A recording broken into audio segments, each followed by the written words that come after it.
Some cars were so outrageous, so brilliantly stupid, that no car company today would ever dare build them again. And frankly, that's a tragedy, because these weren't just cars. They were lunacy on wheels. Here are 5 cars that will never, ever return. Number 1. The BMW 850 CSI.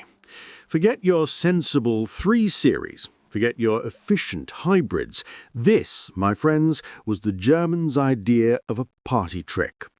A V12 engine. A V12, nestled in a coupe with pop-up headlights that looked like it had raided a spaceship parts bin.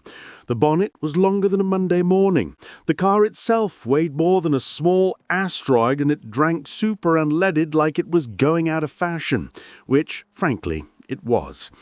It was indulgent, it was complicated, and it was utterly, gloriously unnecessary. Today, BMW would rather sell you a subscription for heated seats than build something this brazenly extravagant. Too much fun, too much character, too much everything.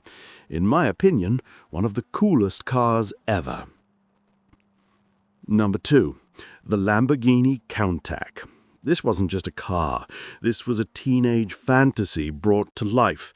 It looked like it had been styled by a man with a ruler, a cocaine problem, and absolutely no regard for human safety.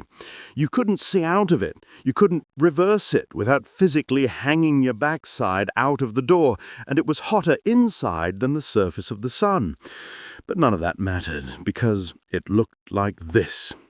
These days, of course, it wouldn't pass crash tests, emissions laws, or possibly even a priest's approval, which is why we'll never see another car like it again. Number 3. The Saab 900 Turbo.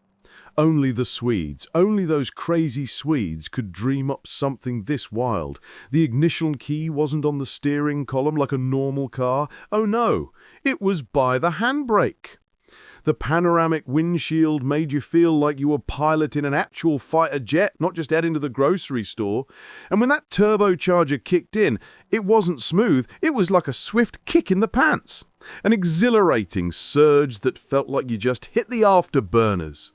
However, in our era of platform sharing and global cost-cutting, a brand with such independent, almost stubborn engineering principles simply wouldn't survive. Number 4. The Dodge Viper.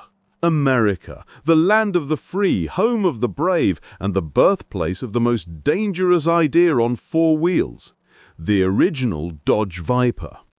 10 cylinders, 8 liters of pure, unadulterated fury, and absolutely zero driver aids. No traction control, no ABS, nothing to save you from your own ham-fisted mistakes.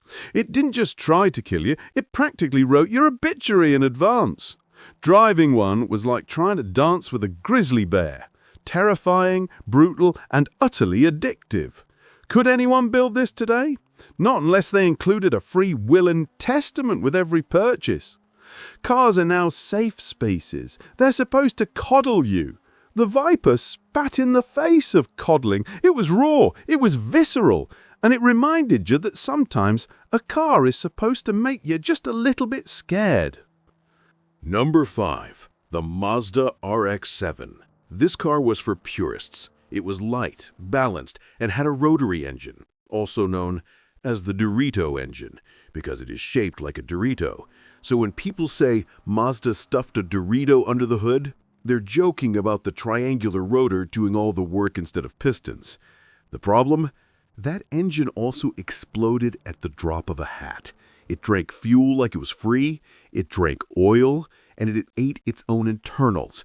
But when it worked, it was magic. And that's what made it special. No car maker today would risk building something this fragile, and that's why the RX-7 belongs to history. These 5 cars weren't perfect. In fact, that was half the fun. They were flawed, ridiculous, and full of soul. And that's why they'll never be made again. So, here's the question. If you could bring one of them back, which would it be? Like for a part 2 of this episode. Remember to subscribe. Thank you for watching.